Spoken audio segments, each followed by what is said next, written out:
दोस्तों, आप सभी को पता है कि 1 जुलाई 2024 से OROP 3 लागू हो चुका है। ऐसे में हमारे पेंशनधारक, हमारे सैन्यकर्मी जो लंबे समय से इंतजार कर रहे हैं, उनका यही मानना है, यही उनके बीच चर्चा का विषय है कि इस बार OROP 3 में उनके साथ कोई भी असमानता का भेदभाव ना किया जाए। आप सभी को पता है OROP 2 में सैनिकों की रैंक के अकॉर्डिंग उनको उचित पेंशन नहीं मिली, इसलिए जो मेन मुद्दा हमारे सिपाही से हवलदार रैंक के लिए 18% पेंशन बढ़ोतरी का और JCO HCOs के लिए 9% पेंशन बढ़ोतरी का है। जी हाँ दोस्तों, इन मांगों को पूरा होने से सैनिकों की वित्तीय स्थिति में सुधार होगा और समानता भी होगी। आगे की रणनीति में जन जागरूकता अभियान, सरकारी संपर्क और कानूनी कार्यवाही शामिल होने वाली है। कवायदें लगाई जा रही हैं कि जुलाई 2024 में, मतलब जो 23 जुलाई को पेश होगा बजट, उसमें वित्त मंत्री सैनिकों के लिए OROP 3 की घोषणा करेंगी। लेकिन हमारे पेंशन धारकों, हमारे सैन्य कर्मियों के बीच का मेन मुद्दा है, जो खासकर मेन हमारा इश्यू है, वो ये है कि OROP 2 में जो फ़ायदा हमारी रैंकों को नहीं दिया गया, जैसे कि हमारे JCO HCOs हैं, उनको OROP 2 के एरियर के रूप में 9% वृद्धि की जाए। सेकेंडली, जो सिपाही से हवलदार रैंक हैं, उनके लिए 18% पेंशन बढ़ोतरी की जाए। ये मेन मुद्दे हैं और इन्हीं को लेकर अब यहाँ पर रणनीतियाँ बनने लगी हैं।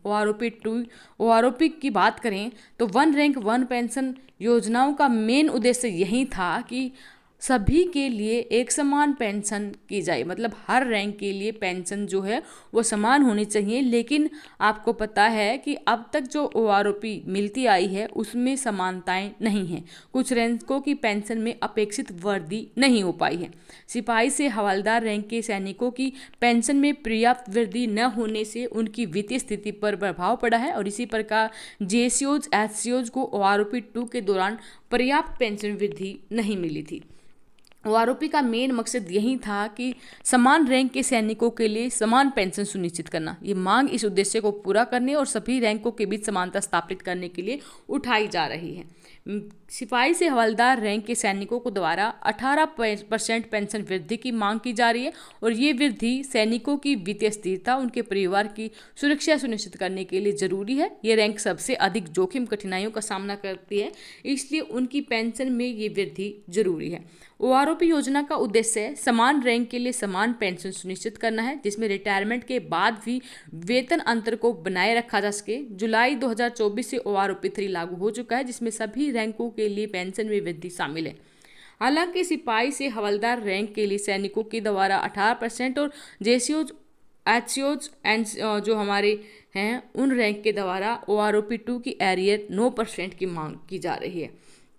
जी हाँ दोस्तों, पेंशन वृद्धि के संभावित प्रभाव यही है कि हमारे सैनिकों का इससे मनोबल बढ़ेगा, उनके अंदर समानता का भाव जागेगा, उनके परिवार और उनको वित्तीय स्थिति में सुधार मिलेगा और ये जो मांगे हैं ये OROP के सिद्धांत के अकॉर्डिंग हैं और इसी से ही सैनिकों के बीच समानता और न्याय की सुनिश्चितता होगी। ये मांगे जायज़ इसलिए हैं क्योंकि इससे वेतन अंतर को कम किया जाएगा, न्याय और समानता यहाँ पर बनी रहेगी। तो हमारे सैन्य कर्मियों, हमारे पेंशन धारकों के बीच जो अब मेन मुद्दा है वो यही है कि OROP 3 में सिपाही, नायक, हवलदार की पेंशन में 18% तक वृद्धि हो और JCOs की 9%, ऑफिसर की 40% यहाँ पर वृद्धि की जाएगी। आपका इसके बारे में क्या कहना है? वीडियो के कमेंट बॉक्स में अपनी राय जरूर दें। धन्यवाद। जय हिंद, जय भारत।